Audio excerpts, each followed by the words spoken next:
attack of Israelis 10 weeks ago. On Friday, 3 hostages were accidentally killed by Israeli forces, even though we now know they were waving a white flag. This as the army's pounding of Gaza continues unabated. As much as 90% of the population has been displaced, and the death toll keeps rising. About 100 Israeli hostages have been released, mostly women and children, but as many as 130 remain in captivity, an open wound in Israel, where we went this past week and spoke to one of the hostages who was freed after 54 days, 36-year-old Yarden Roman Gat. She and her husband Elon Gat were abducted on October 7th at a kibbutz near the Gaza border. The story will continue in a moment.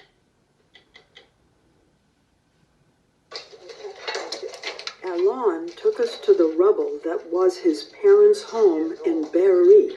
This is the entrance. On October 7th, he, his wife Yarden, and their 3-year-old daughter Geffen were visiting his folks when Hamas stormed the kibbutz gate, broke into their home, dragged out his mother, and shot her. His sister Carmel disappeared, and the Hamas fighters shoved the 3 of them into a car and took off. And they are taking us into Gaza. You're driving along there in the car? Yeah. This is the area where they drove the car to, and there's a small army post over there. And this is the place where they stopped the car because there was a tank passing. The terrorists went out of the car to hide in the trees. He and Yarden seized the moment. And we just jumped off both sides and started running. You had Geffen. I had Geffen on me. I'm not a good runner. And running with the 12 kilograms of my baby, the best odds is that Alon would take her. And he's a very good runner. I just passed her on. It was a no-brainer. It was her best chances. So you passed your child along to Elon. Yeah. So I took Geffen and I ran in front. We started to hear the terrorists shooting at us. So we hearing bullets whistling next to us. God. On my both sides, really close by. I'm talking about that distance of me. And you're carrying And I'm with Geffen. And I found a small crack in the ground. Like a small ditch? Yes. And I put Geffen down on the ground, and I was on her, lying there with Geffen, trying to keep her quiet. And all this time you still don't know what had happened to your wife. It's something that I thought about. Should I go with Geffen and search for Yarden? Is she wounded? Is she hurt? I thought about all these things and I said, no, I have one mission now, and this is to save Geffen. How long were you in the ditch? From 11:30 a.m. to around 8 p.m. 9 hours? And Geffen was amazing. She didn't cry about food or water. Once she told me, Daddy, it's a shame we didn't bring water.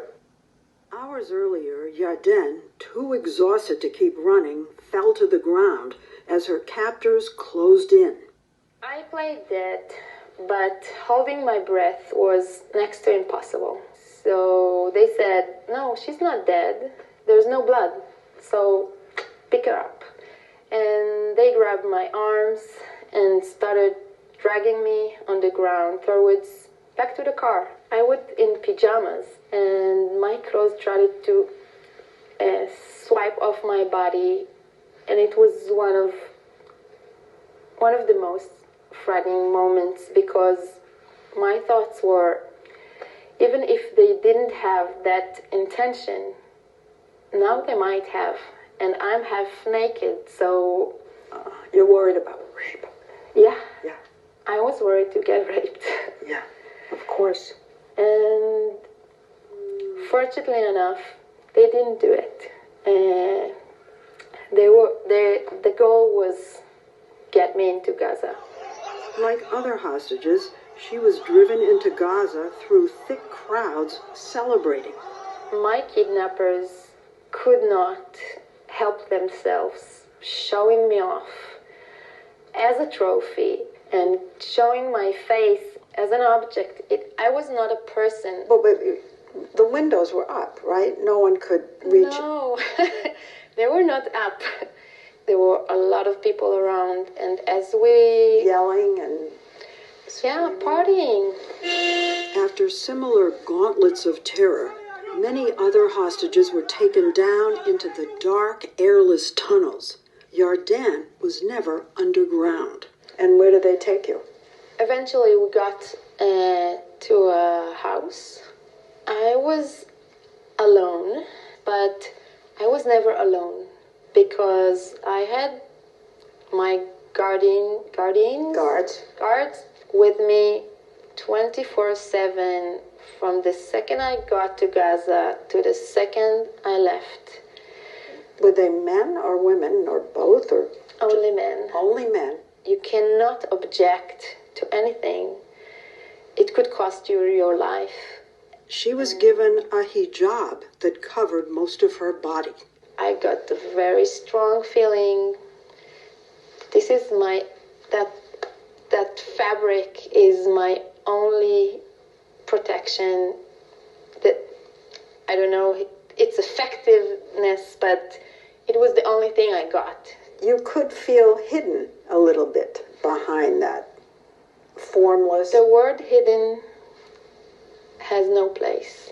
I was watched. Now you see Hamas are terrorists. Palestinians are not Hamas, but these so-called innocent victims that some of you people think they are, went into Israel and killed, raped, beat, beheaded, shot women, children, mothers, daughters, father, grandfathers. So I ask you, how do you support terrorists and sleep at night? You've seen the videos that were released, how thousands of Palestinians came to the streets when hostages were dragged into Gaza against their will. They kicked, hit, throwing rocks, and cheered Hamas. But don't believe your lying eyes. When they followed Hamas into Israel to kill, kidnap women and children, they themselves became Hamas. The Palestinians became partners with the terrorists that takes everything from them. Even now you see the photos of the terrorists, and who do you see accepting them as family? The Palestinians run with these packs of dogs. Why should Israel care about anyone living in the Gaza Strip?